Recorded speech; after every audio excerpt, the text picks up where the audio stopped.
Kirsten, it's Friday about noon, and it's the lake level's at 342.779. It's come up 2.5 centimeters since yesterday, I guess. What does that number mean at this point? Well, obviously we're creeping closer and closer to that prediction number of 343, and that's what we are all occupied with right now, is prepping for that 343 number. That's the critical number for significant flooding in the Okanagan That's Lake? the prediction number. That's the number that we're working as a possibility we can reach, and we're inching closer to a record level as we speak.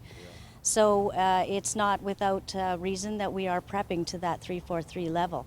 We understand the snowpack is still significant up there. That still has not come down. So even the flooding we had, the significant flooding, that was not the end of it. The end will be getting all of that moisture from the hills down into our lake and then out again, and it's going to be weeks. Yeah. And I talked to Jason a little while ago, and he said even at 342.86, we may see some flooding in some of the lower lying areas like Pritchard Park. And you guys have obviously been prepping for that. But yeah. Yeah. And encouraging waterfront owners to prep as well. We are talking a unified front on the waterfront we're looking at. Of course, we went in and we're sandbagging and bladder damming all of our public infrastructure, the important key pieces like lift stations and parks and whatnot. But we're also talking to the waterfront owners and watching that as well, and monitoring that they are putting in place what we think they need to get in place. How do you ensure that the private owners are in fact doing that? I mean, water's just going to go around the barrier if they don't have one, for example. Absolutely, and in the high hazardous areas, we can go in and ask them or do the work ourselves to protect public infrastructure. It is part of our role to protect the public infrastructure, and if that means working on private property, we will help with that. We will definitely do that. But private owners are definitely responsible for their own property and their own flooding situations. So lots of conversations happening here with property owners, encouraging them to do it, and to what level they have to prepare for. And it's surprising, I think, for some owners to see just how high we are asking them to prepare for. But the prediction is that high, so you know it's best to be prepared, of course. Are you getting cooperation from a lot of the homeowners? Oh, for sure. In fact, I would say the majority of homeowners are extremely relieved to hear, to have advice given to them, and we are out there providing sand and sandbags, encouraging people, showing people how to do it. We definitely get a number of people who are thrilled that we're showing them what to do and are actively working to protect their properties. And you know, if we're not seeing that same, like in some cases people are out of town or you know don't live in the community but have property here, we're encouraging them to get in touch with people on the ground here to help them prepare their properties as well. I want to talk about the weather forecast just a little bit because it's been pretty cool, and we're still seeing 2.5, 3 centimeters a day. Sunday kicks into 25, 26. The forecast is up to 29 next week. Absolutely. Are we going to, we're likely just going to see that lake rising a lot more? Yeah, certainly it's going to melt the snow melt. And the consideration is the overnight temperatures as well. If we're still talking a melt at overnight, then it's a consistent melt. And it'll come down. It won't be a flash flood necessarily. That's not being predicted, but it will be a rising of our lake level. And there's only so much the bathtub can hold before it overflows, and that's what we're talking about here.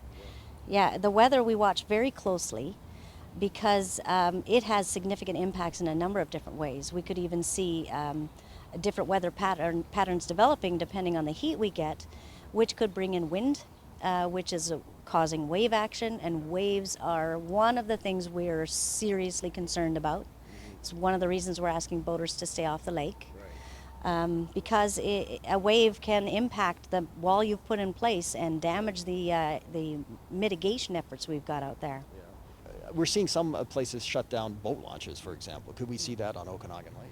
Oh, for sure. I know that some jurisdictions have closed boat launches for a variety of different reasons.